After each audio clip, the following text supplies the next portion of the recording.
Hi friends, welcome to Rupalavanya Swaralahari channel. ఈ ఛానల్లో మీరు వింటున్న కథ నా రౌడీ కిల్లర్. ఈ కథలో ఈ భాగం చూసే ముందు భాగాలు ఎవరైనా మిస్ అయితే ముందు అవి చూడండి.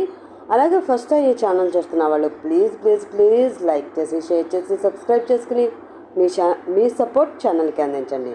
ఇంకా లేట్ చేయకుండా ఈరోజు ఈ ఎపిసోడ్లోకి వెళ్ళిపోదాం. శ్రీను చిన్నగా నవ్వుకుంటూ అమ్మ వైపు చూసి ఏం కాదులే అన్నట్లు కళ్ళు ఆర్పి కిచెన్లోకి మెల్లిగా వెళ్తాడు.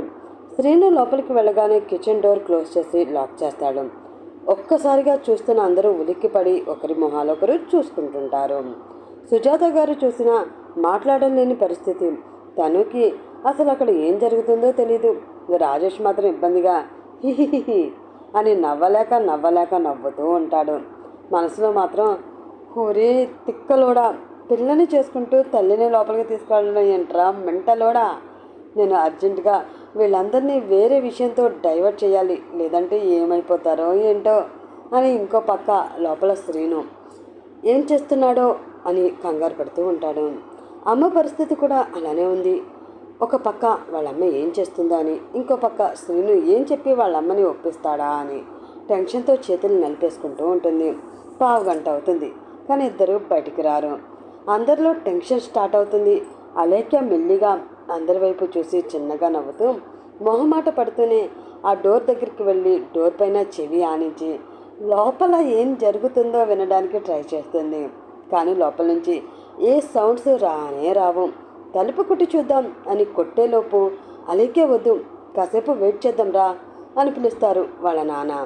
ఇంకేం అనలేక అలాగే అంటూ మళ్ళీ వెనక్కి వచ్చేస్తుంది. ఇంకో పావుగంట తర్వాత శ్రీను డోర్ తీసి అందరి వైపు చూసి మొహమాటంగా నవ్వి జుట్టు క్రాఫ్ట్స్ సరి చేసుకుంటూ టీషర్ట్ కిందకి లాక్కుంటూ వచ్చి మళ్ళీ రాజేష్ పక్కన కూర్చుంటాడు. అప్పు మాత్రం నీరసంగా బయటికి వచ్చి అందరి వైపు చూసి చిన్నగా నవ్వి అమ్మ దగ్గరికి వెళ్ళి తన పక్కనే కూర్చుని చూస్తూ ఉంటుంది. మొత్తం ఇంట్లో ఉన్న అందరూ వాళ్ళిద్దరి వైపు వింతగా చూస్తూ ఉంటారు. మావయ్య, అత్తయ్యకి కూడా నాకు అమ్మకి పెళ్లి చేయడం ఇష్టమే, మీకు ఎలాగో ఓకే అంటున్నారు కాబట్టి పంతులు గారికి ఫోన్ చేస్తాను, మరి అఫీషియల్గా పెళ్లి చూపులు స్టార్ట్ చేయొచ్చు, కుదిరితే ముహూర్తాలు కూడా పెట్టుకోవచ్చు, మీకు ఓకేనా అని అడుగుతాడు. మాకోకే బాబు అంటూ తడబడుతూ సమాధానం చెప్తారు అమ్మ వాళ్ళ నాన్న. వెంటనే శ్రీను రాజేష్ని చూడగానే రాజేష్ బయటికి వెళ్ళి పంతులు గారితో మాట్లాడి వస్తాడు. ఏదో వీధి చివర ఉన్నట్టు రాజేష్ ఫోన్ చేసిన 5 నిమిషాల్లోనే పంతులు గారు కూడా వచ్చేస్తారు. ముందే ప్లాన్ చేసి పెట్టాడు అని అక్కడున్న అందరికీ అర్థమయ్యి నవ్వుకుంటూ ఉంటారు.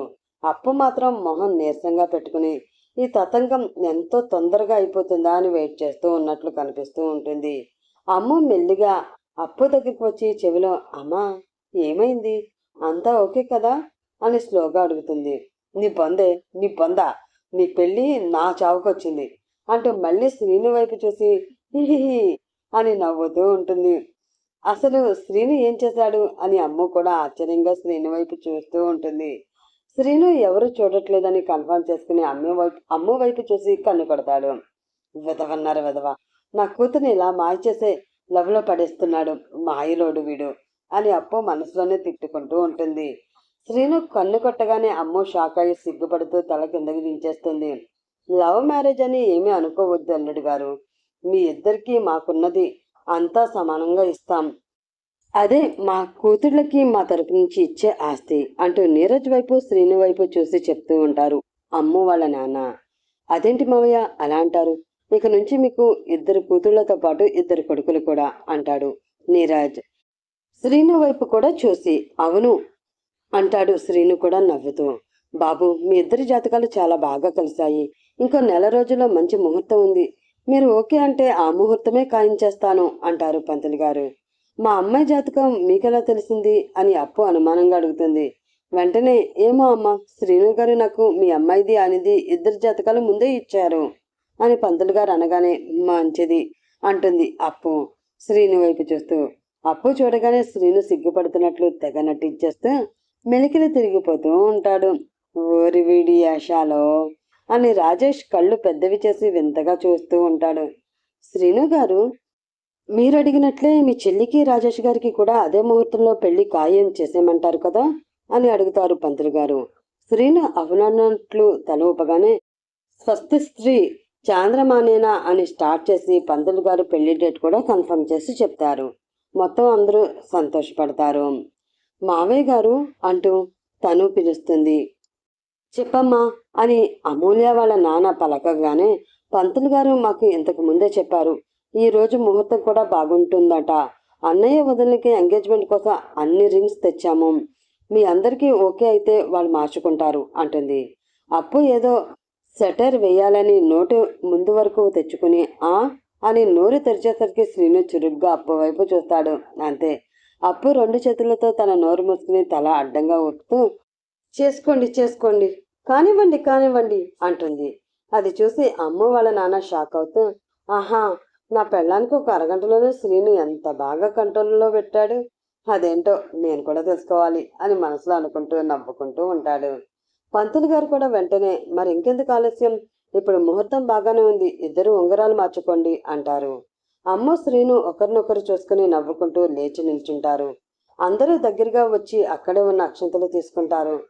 తను నవ్వుతూ తేజ చేయి పట్టుకుని రింగ్స్ తీసుకువెళ్లి శ్రీను అమూల్య దగ్గర ఉంచుతుంది.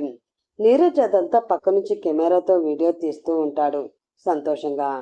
అమ్ము పక్కన వాళ్ళ నాన్న అలేఖ్య అప్పు నిల్చుంటే శ్రీను పక్కన తేజ తను నిల్చుని, కాస్త పక్కనే సుజాత వీల్ చైర్లో, తన పక్కనే చంద్రమ్మ అదంతా సంతోషంతో చూస్తూ ఉంటారు.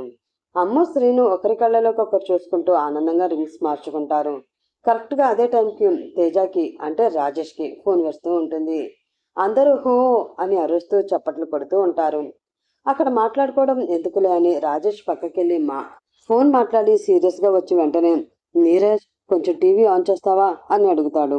అంత హ్యాపీ మూమెంట్లో సీరియస్గా వచ్చి అలా సడన్గా టీవీ ఆన్ మనేసరికి అందరూ ఒక్కసారిగా షాక్ అయ్యి కామ్గా ఏదో సీరియస్ మ్యాటర్ అయి ఉంటుంది అని టీవీ వైపు చూస్తారు. ఇప్పుడే అందిన ఫ్లాష్ న్యూస్.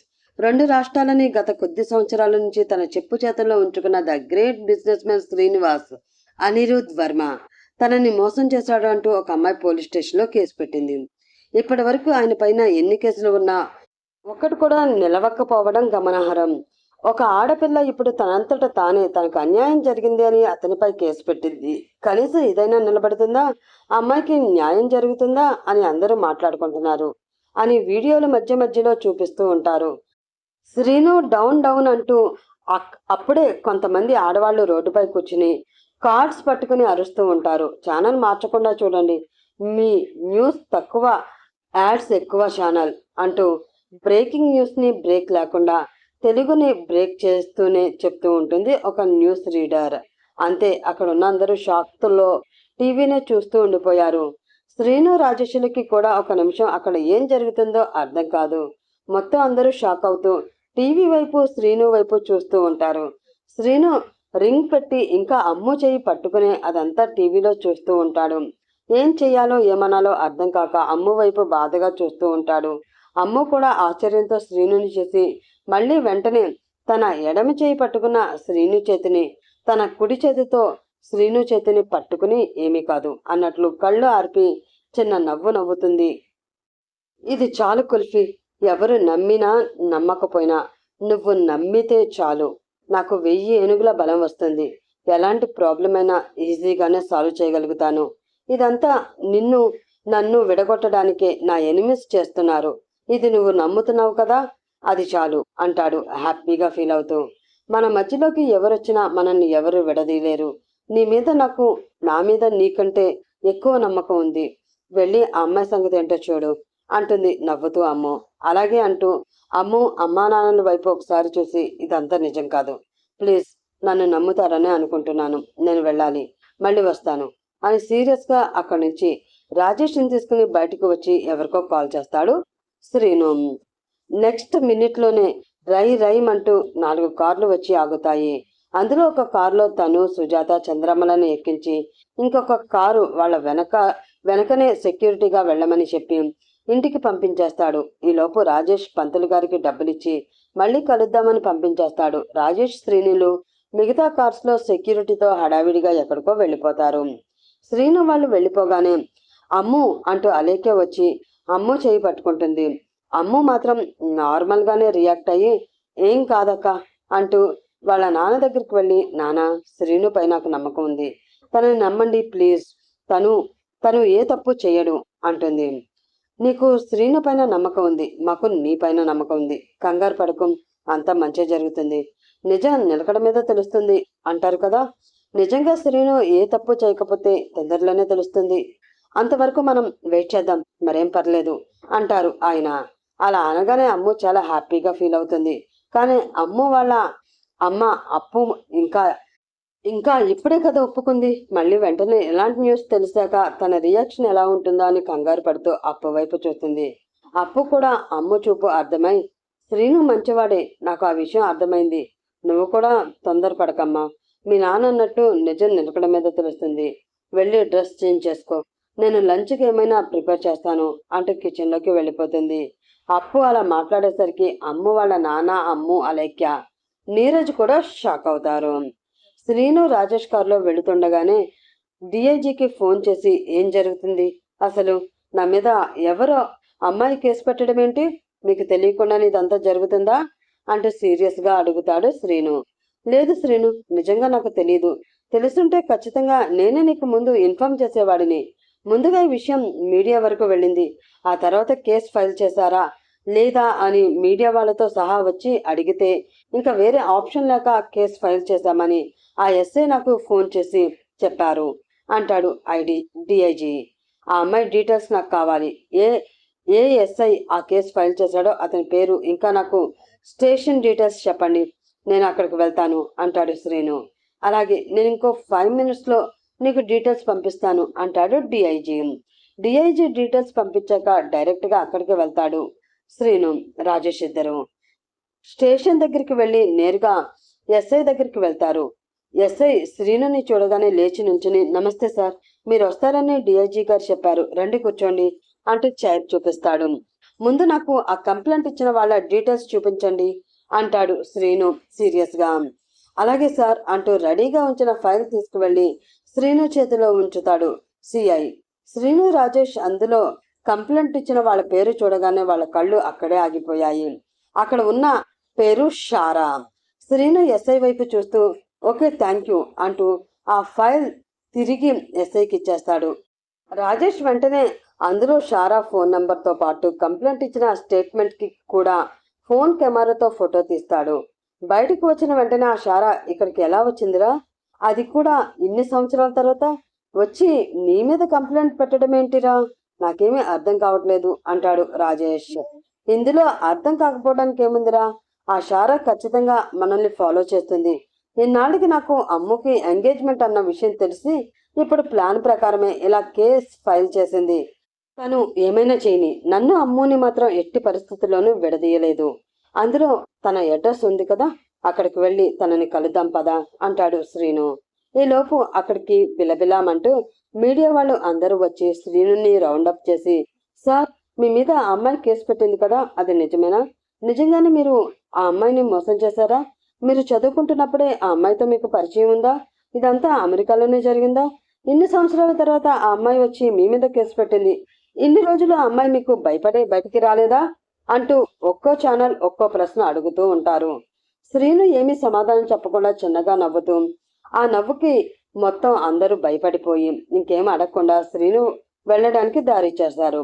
శ్రీను ఓ 2 అడుగులు ముందుకు వేశాక రాజేష్ అక్కడ ఉన్న అందరితో సైలెంట్గా, దీని గురించి మీకు నచ్చినట్లు రాస్తే ఏమవుతుందో మీ అందరికీ బాగా తెలుసు కదా, ఆలోచించుకుని రాస్తే మంచిది అని చెప్పి అక్కడి నుంచి వెళ్ళిపోతాడు. దెబ్బకి అందరూ కామ్ అయిపోయి కెమెరాలు మైకులు పట్టుకుని ఎవరి ఛానల్స్కి వాళ్ళు పరుగులు పెడతారు. ఆ స్టేట్మెంట్లో ఉన్న అడ్రస్కి రాజేష్, శ్రీను వెళ్ళి కాలింగ్ బెల్ కొడతారు. షారా వచ్చి డోర్ తీసి శ్రీను వాళ్ళని నవ్వుతూ చూసి, వచ్చారా, మీకోసం చాలా సంవత్సరం నుంచి వెయిట్ చేస్తున్నాను, ఈ రోజుకి అయ్యిందా మీకు, లోపలికి రాను అని పిలుస్తుంది. ఏయ్, నన్ను అలా పిలవకు అని నీకు ఎన్నిసార్లు చెప్పాను, మర్యాదగా నా మీద తప్పుడు కేసు ఎందుకు ఫైల్ చేసావో చెప్పు, నేను ఇంతకు ముందులాగా సాఫ్ట్ కాదు, అందుకే అప్పుడు నిన్ను ఒక్క చెంప దెబ్బతో వదిలేశాను, కానీ నేను గనక ఇప్పుడు తలుచుకుంటే నిమిషంలో చంపేయగలను అంటూ కోపంగా చెప్తాడు. అలాగే, ముందు లోపలికి రాను, తేజ నువ్వు కూడా రా, కూర్చుని మాట్లాడుకుందాం అంటూ శ్రీను చెప్పింది పట్టించుకోకుండా లోపలికి వెళ్ళిపోతుంది షారా. శ్రీను రాజేష్ చిరాగ్గా చూస్తూ చా దీనికి ఇలా కాదురా అంటూ గన్తో భయపెట్టాలని లోపలికి అడుగు పెట్టగానే అక్కడ ఒక 2.5 సంవత్సరాల పాప ఆడుకుంటూ ఉంటుంది. శ్రీను రాజేష్ లోపలికి వెళ్ళగానే నాన్న అంటూ పరిగెత్తుకుంటూ వచ్చి శ్రీను దగ్గరికి వెళ్ళి అతని కాళ్ళని చుట్టేసుకుంటుంది ఆ పాప. తర్వాత ఏం జరుగుతుంది? ఆ పాప అంటున్నట్లు నిజంగానే శ్రీను ఆమె తండ్రా? హై బాబు, మళ్ళీ సస్పెన్స్ లో పెట్టి వదిలేశారు రైటర్ గారు. ఏవండి, మీకు ఇది ధర్మమా? వాళ్ళతో పాటు నేను కూడా వెయిట్ చేస్తున్నాను. ఈ రోజు కూడా చిన్న అప్డేట్ ఇచ్చారు, పాప ఫీల్ అవుతారు ఫ్యాన్స్. నెక్స్ట్ అర్థం చేసుకుని కొంచెం పెద్దది ఇవ్వండి, అప్పటికి మేము కూడా వెయిట్ చేస్తూ ఉంటాం. అప్పటి వరకు ఆడియన్స్ మీరు కూడా వెయిట్ చేస్తూ ఉండండి. మరి రూపా గారు ఏం సస్పెన్స్ పెట్టారో చూద్దాం నెక్స్ట్ ఎపిసోడ్లో. అప్పటి వరకు bye bye, have a nice day friends.